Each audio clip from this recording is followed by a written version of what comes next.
رجعت لكم بعد غياب والاسد ما يمد يا بس. السلام عليكم ورحمه الله وبركاته. معكم محمد من قناه مستر ميدو 7. بما انه امبارحه مبابي ما شفنا تغبيش وجرائم وقتل وسكاكين، يعني مباراة شوها فضيحة تاريخية. برشلونة السيتي يعني انا اتوقع اقالة جوارديولا. بس قبل لا تنسوا اللايك شير سبسكرايب، ولا تنسوا تحطوا زر الاشتراك عشان نوصل 80 مشترك. ولحظة، الاشتراك حلال منو حرام، يعني لازم تشترك، يعني عادي اذا اشتركت عم تدعم شخص عم يتعب لك بالفيديوهات وشي حلو طبعا. اوكي، هنحلل مباراة السيتي والريال وهنشوف الفرص ونقط ضعف السيتي الكبيرة. اوكي شباب، طبعا الريال بالدقيقة 4 سجل مبابي الهدف الأول.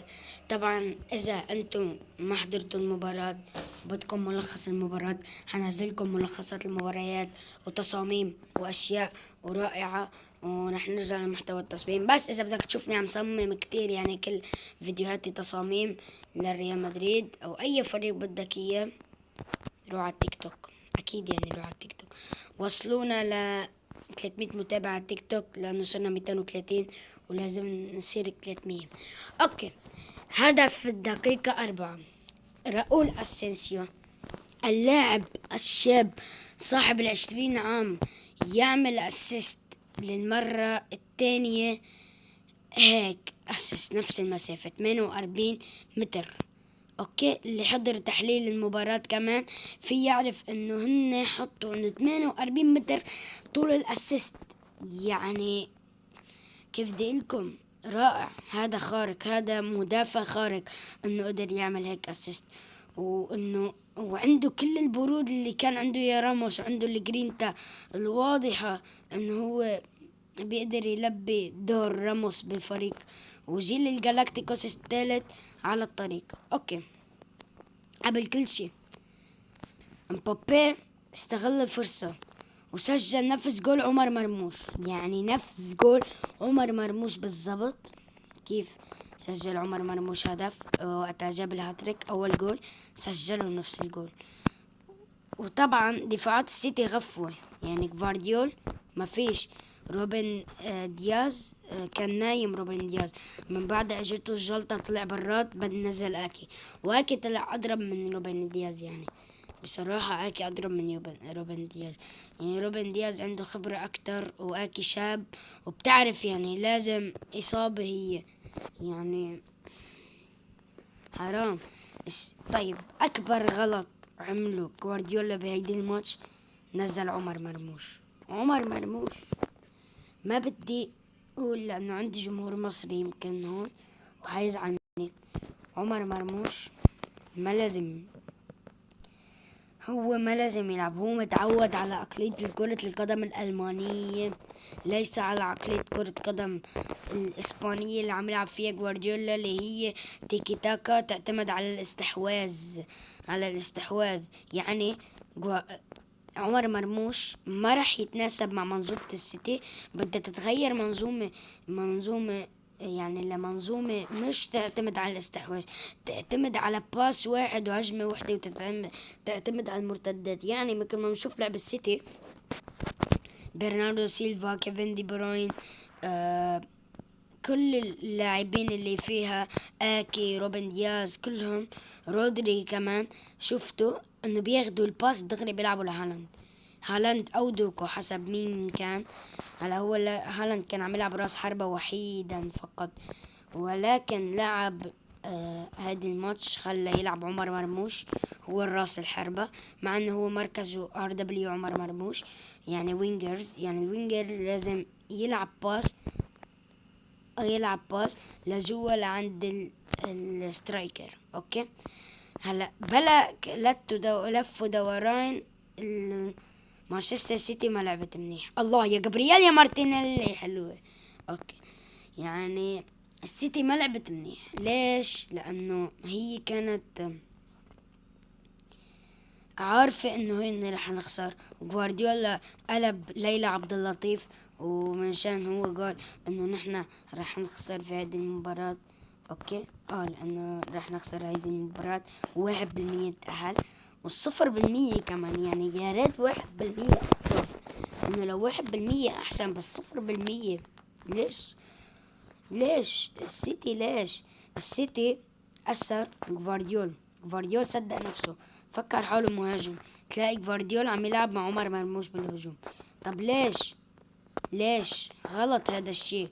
السيتي الفراغات اللي كنا عم نلاحظها اللي هي خلت سرعة مبابي تتغلب على دفاعات السيتي، غلط هذا الشيء.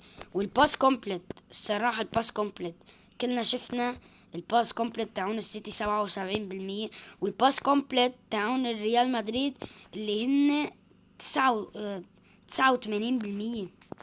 يعني عندك كتير أغلب بالباس، عندك خط الوسط ما عرف يحرك الفريق، عندك ما في مايسترو قدر يحرك الفريق، عكس ما كانوا يلعبوا بوجود ايرلينج هالاند. ايرلينج هالاند كان يستقبل باس وهو مهاجم صريح، يعني هدف، يستقبل باس هدف. اما لا، هذه المباراة كان في فراغات دفاعية، اكلوا جول، ما بقى في ثقة بالنفس، ما بقى في فرص حتى يجيبوا جول تاني، يعني يعادلوا، ما بقى عندهم الثقة الكافية في هذه المباراة. اوكي، فهذا الشيء ما لازم.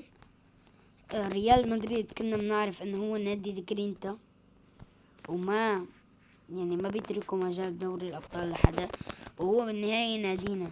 بس عمر مرموش ليس متكافئا مع المنظومة، ليس متكافئ مع المنظومة مانشستر سيتي. نعم، كرة القدم الألمانية ليست استحواذ، أما هي كان كرة القدم الألمانية منظومتها مش تيكي تاكا ولا استحواذ ولا شيء، وعكس عن كرة القدم الإنجليزية. يعني هذا عكسهم كلياتهم، ما في تشابه. هذه كرة القدم تعتمد على الدفاع. نعم يا سادة، هم كالإيطاليين والهولنديين. نشوف الهولنديين والإيطاليين والألمانيين دفاع. هولندا مع فانخال، هذا المدربهم، يلعبون 5 دفاع. ألمانيا مش بيلعبوا 5 دفاع، بيلعبوا 5 وسط. بس انت على ال5 وسط مسكر الملعب. هو عمر مرموش كان يلعبوا 3 وسط عفوا، و2 أجنحة، وعمر مرموش كان عم يلعب أوقات راس حربة مع في أينتراخت فرانكفورت، وأوقات راس حربة، أوقات كان عم يلعب بالمركز المهاجم الصريح سترايكر. اما هنا عم يلعب راس حربة، نفس المراكز اللي كان يلعب فيها عمر مرموش، بس ما عم يستقبل الباس، ما عنده الثقة الكافية. حسيته متوتر وقت بابا جاب اول جول، كان عمر مرموش حينهار. فالهاتريك تاعه برافو عليك، لعبت منيح، جبت اداء رائع، ولكن هذا الهاتريك على نادي نيوكاسل يونايتد. يعني شو بدك من يطلع من نادي نيوكاسل يونايتد؟ مين معهم؟ ألكسندر إيساك. يعني ألكسندر إيساك حيتغلب على كيفن دي بروين وعمر مرموش وهالاند وروبن دياز وجفارديول وإدرسون اللي عنده أطول كرة، أطول حارس بيعطي كرة، وهو عطى أسيست. يعني هذا مشابه لجول عمر مرموش، بس الأطول مسافة الباس أطول. جول مبابي الأول مسافة الباس أطول من تاع من جول عمر مرموش. يعني لا، وقتها لعبها إدرسون من منطقة الحارس، واستكمل عمر مرموش ورفعها من فوق الحارس نيوكاسل يونايتد. أما على هذا الشيء الثاني اللي هو صار كتير حلو. يعني مبابي هذه المباراة انفجر، يريد هذه المباراة بتكافؤ. على حسب توقعاتنا كانت خسارة ريال مدريد، ولكن روديجر قدم مباراة عالمية جدا، لعب منيح روديجر وسابر، وقدر يشيل كتير هجمات. يا سلام على الفاول، يا سلام على الفاول، قدر كتير كتير كتير يشيل هجمات محققة للسيتي. اوكي، بعيدا أنا أشك إقالة جوارديولا قرر اقتربت. هلا الجول الثاني جفارديول بكى حرفيا، لأن خطأه زحط على الأرض ومبابي كسر وشاط. أسيست رودريجو عرف يوصل باس بكل هداوة، بكل رقاقة، لعب باس جميل، حط الجول مبابي. هلا هون الأخطاء من الحارس وخطأ من المدافع. الحارس ما عرف يتعامل معه، والمدافع وآكي لا ننسى آكي، إنه آكي كان سارح بعالم تاني هو وجفارديول. يعني هن سارحين آكي وجفارديول، ومبابي عم يكسر وزحط جفارديول وما عرف كيف، يعني بس غيروا الأحذية شوية مانشستر سيتي، لأنه جفارديول زحط ولقيناه على الأرض، وفجأة لقينا مبابي كسر وشاط وحط جول. ليش؟ لأنه كان في مساحة رائعة. بيلينغهام كان فاتح الملعب كلياته. بيلينغهام كان فاتح الملعب كلياته، يعني كان في تقريبا مساحة 4-5 متر. السيتي تاركينها. هلا هي مرتدة، كورتوا لعب كورتوا، راحت راؤول أساسيو لعب بيلينغهام عرضها بيلينغهام إلى مين؟ عرضها إلى رودريجو. لعب رودريجو، حاول يمر، شاط. لعب مبابي كسر هيك، شوف كيف كسر نفس الشي، كسر هيك واستكمل وحط الجول، بس هم حطينا الجول. فهذا الشي يعني عبد القادر خسنوف، نسيت ما احكي عنه. عبد القادر خسنوف افشل اللاعبين وافشل الصفقات الذي اشتراها جوارديولا هذا الموسم. كنا بنعرف انه جوارديولا ما بيشتري صفقة وإلا ما بتنجح. مثلا هلا عدد اللاعبين اللي ما نجحوا مع السيتي، هلا ما فينا نحكي شيء. عبد القادر خسنوف هذه ثالث او رابع مباراة له مع السيتي، وما فينا نحكي شيء. بس الزلمة رائع إذا بالمصارعة الحرة. كنا شفناه لقطة مع لونس الفرنسي عم يلعب ضد باريس سان جيرمان، كسروا اللعب، اتعور هو وراح فيها دمم كلياته. ما في الزلمة بيلعب مصارعة حرة بفكر حاله راموس او قلب الاسد بويول او شي بيبي. ما بتعرف تلعب. هلا ما فينا نحكي شيء، ممكن يصير افضل مدافع بالعالم، ما فينا نحكي شيء. بس انت توتر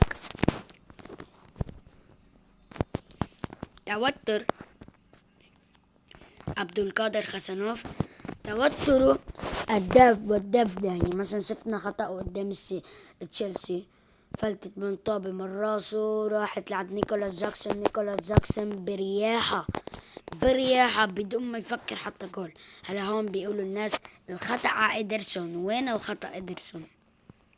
إيدرسون ما عليه خطأ، لأنه عمل اللي عليه. بس انتو ما في مدافعين. جفارديول كان غايب. جفارديول لازم يغير له مركزه ونحطه راس حربة، لانه هو الشاب ما بده يدافع. فهيدي عقلية لاعبين السيتي تعتمد على هذا الشيء. مثلا شفنا أغلاط عبد القادر خسنوف، لو استغلها الريال منيح كان الريال فائز بنتيجة 5 صراحة، والله مش 3، 5.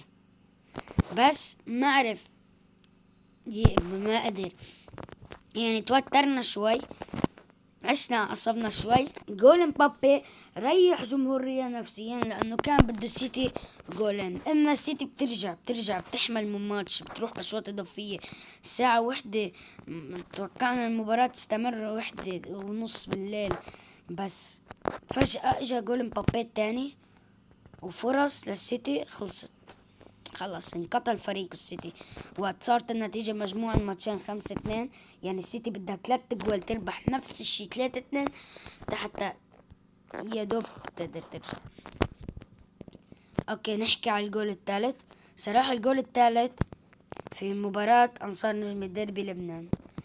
ايه رحت تشوف انا قد ايه نتيجة المباراة، يعني كاتب نفس توقيت الريال ومؤسسة السيتي.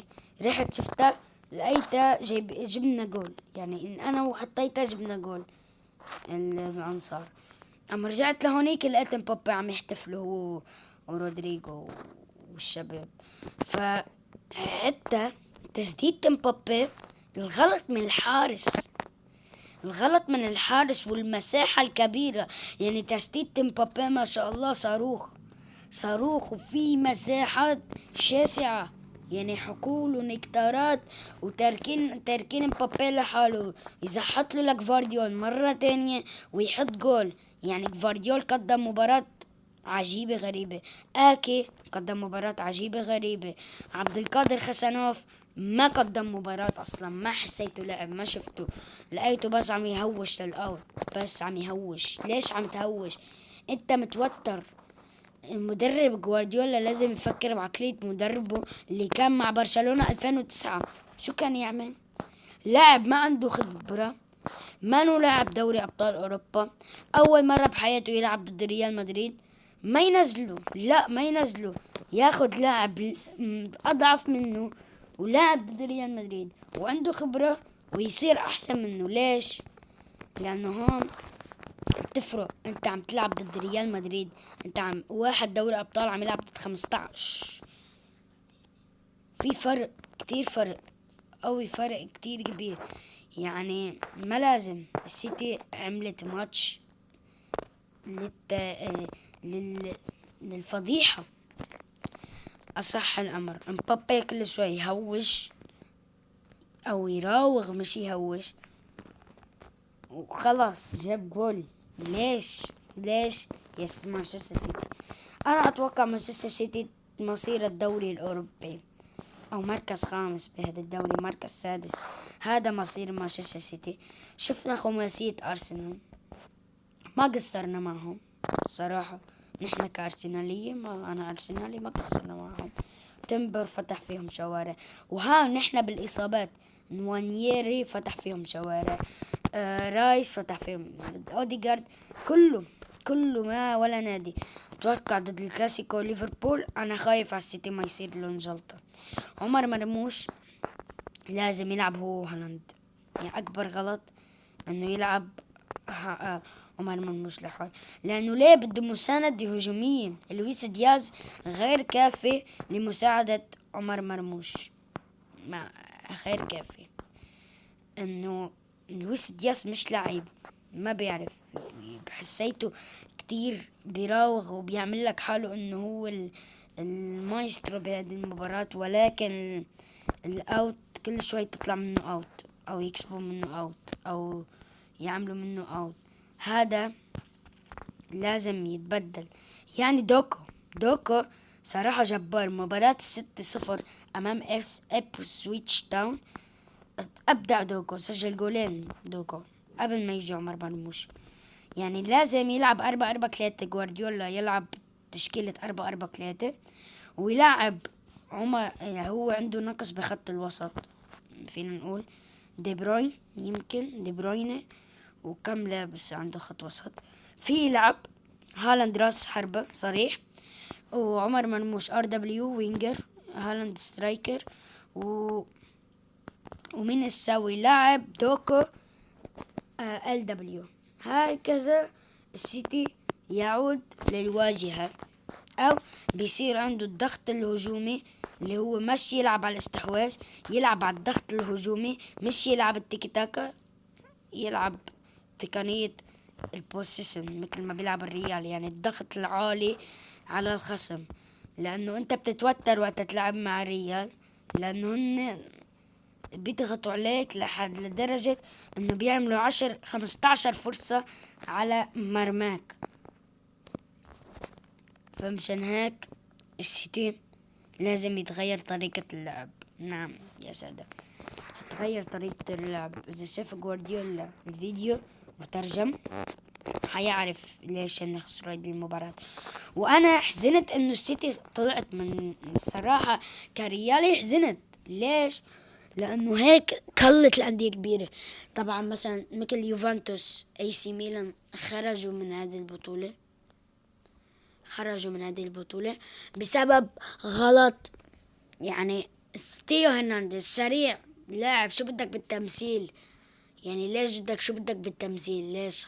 خلص يعني فيكم كنتوا تروحوا أشواط إضافية وخلصت القصة.